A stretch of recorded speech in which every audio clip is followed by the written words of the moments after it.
tah coba Kiai jelaskan kok eta istimewa amat Kangjeng Nabi bisa hibran gitu lintas planet. Hitung hurufna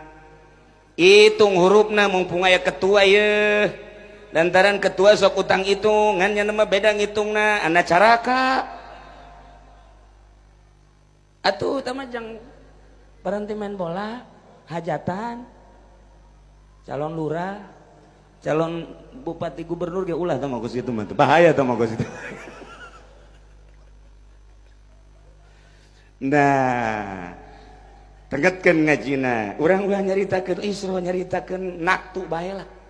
Muhammad teh hurufna 4 hiji mim kadua ha katilu mim kaopat dal. Nah iya engke kurang dihitung hiji-hiji. Naon sebabna ieu jelema teh teu anakan be salah ngaran. Naon sababna ieu di modalan ge ieu haduh hancur-hancuran bae naktuna teu akur. Naon sebabna ieu deuk nyandung teu jadi deui. Ieu kurang kumaha kondangna Kiai Zainuddin MZ nyandung mah ampuneun nya.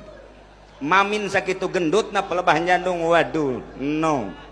Teu bisa ceknya na. Haji Agus Salim doang anu tamatnya na ge. Gih ngan 2 doang nya na ge. Katilu mah kokoprak ajur deui bae. Hese belum ngaran urang robah abeh barisan nyandung cak awewe sial ya Kiai ulah waka tenang heula awewe kalem heula kayak dihitung abeh hatena leuleus. Muhammad urang asupkeun kana tu abajadun hawazun hatayun kalamanun sa'afasun. Coba mim adalah kalamanun 40 naktuna ha 8. Coba sekretaris 40 jeung 8 sabaraha? 48 tambah mim deui 40. 48 jeung 40 sabaraha? 88 jeung dal 4 jadi sabaraha? 92. Cokot puluhanana 90, cokot hijianana 2. Nu 90 eta adalah rubul falakiyah. Rubud dairatil falakiyah. Lamun urang ngaji falak ieu bumi dibelah 2 ngaranna garis khotul istiwa mun di luhur ngaranna madarul i'tidal belah 2 nu hiji ngaranna shimali nu hiji ngaranna janubi. Aya rumusna dina ilmu falak afhamtun maysarhun yunjahun nusarun agasun sabsunjun burujun shimaliun. April Mei Juni Juli Agustus September burujna adalah shimali kaler.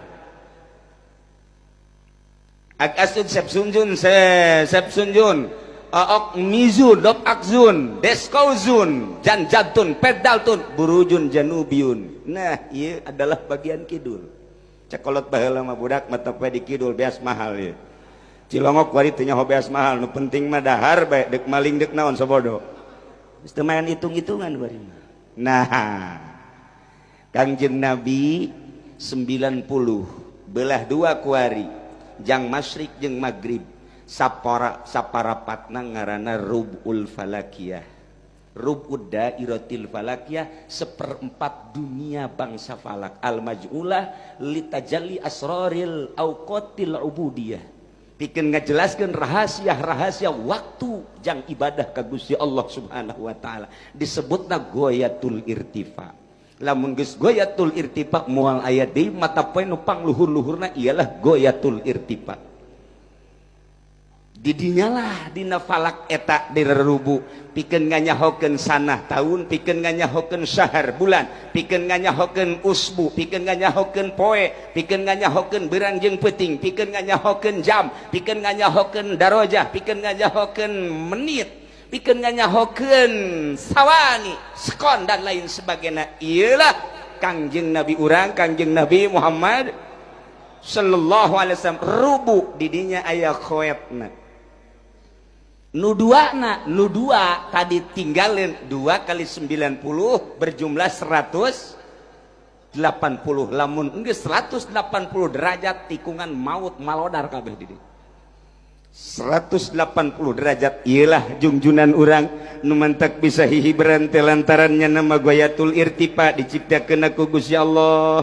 2 kali 90 manehanana 180 derajat ndeka mamana ge babari lantaran langit nang yen Gusti bumi nang yen Gusti sakumaha nu ku Gusti dicaritakeun dina Al-Qur'anul Karim engke dina kiamat cak Gusti Allah leutik bumi ieu teh takunul ardu yaumal qiyamah khubzatan wahidah poe kiamat mah bumi teh tah segede roti buatan WH tadi dibulak-balik Amerikan teu teh si roti mun aya lapar bae kajen kukumaha ge dibulak-balik dunia teh leutik cik Gusti Allah teh ada ka mana sia camat beres henteu urusan kecamatan Siamat Kapolsek beres henteu di kecamatan Pasar Kemis aya pemalingan sabaraha aya rangda leungit sapeda geus dibere deui teh encan geus cek Kapolsek rangda nu mana nu ngora nu kolot kenapa ya habak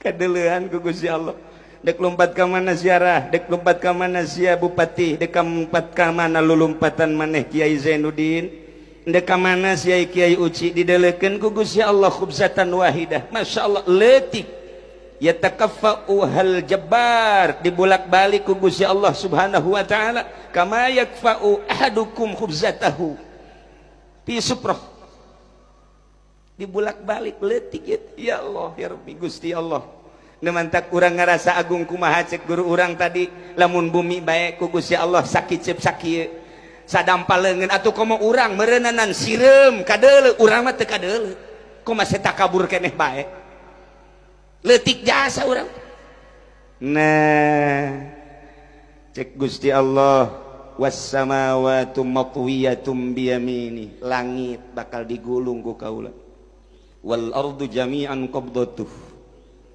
leutik wal ardu jami'an qabdatuhu was samawati matwiyatum biyamini lah dek dirusak samenit nah ngabangun 1000 tahun tadi dirusak samenit engke mah komo kiamatna nah kasimpulanna Kangjeng Nabi ieu adalah rubu mun dicaritakeun mah panjangna luar biasa ai rubu teh jang ukuran barometer ieu teh jam sabaraha bisa make rubu ieu teh waktu jam sabaraha bisa make rubu didinya bakal kanyahoan waktu teh tulung usamsi muncul panon poe jang waktu salat isyraq aya didinya teh kemudian duha sugro duha kubro ngalengkah saeutik goyatul irtifa na ieu teh aya zilul istiwa waktu zuhur naik deui ka ditu waktu asar naik deui waktu maghrib naik deui waktu isya naik deui waktu subuh aya kabeh didinya bakal kanyahoan hukum-hukum ya haram ya makruh ya wajib ya sunnah ya mubah ialah barometer adalah rubu italah sosok Kangjeng Nabi urang Kangjeng Nabi Muhammad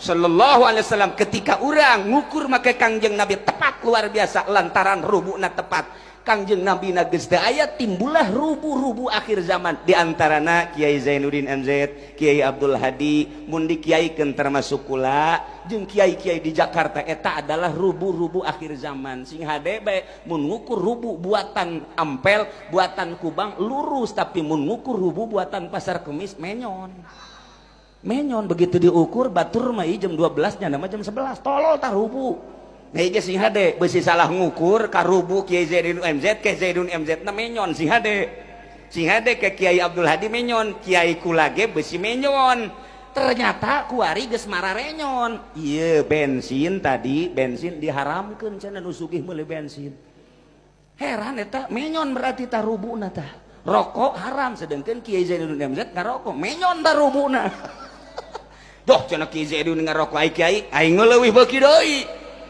emang beki jasa kiai henteu ngajawab anu ngaharamkeun aing mah lain beki-beki teuing bahwa ngarokok halal mantak aing mah ngalepus bae lain beki beki bae meureun nya kitu ongko meureun Gitulah hadirin kaum muslimin wal muslimat rahimakumullah. Nah ilah rubu Kangjeng Nabi merupakan suatu barometer yang ngukur kahirupan orang. Waktu aya didinya, hukum-hukum aya didinya, keadilan aya didinya, jangan nyahokeun segala rupana aya didinya. Maka mudah-mudahan kiai-kiai pejabat-pejabat mudah-mudahan sing jadi rubu anu sarua jeung rubu Kangjeng Nabi Muhammad sallallahu alaihi wasallam.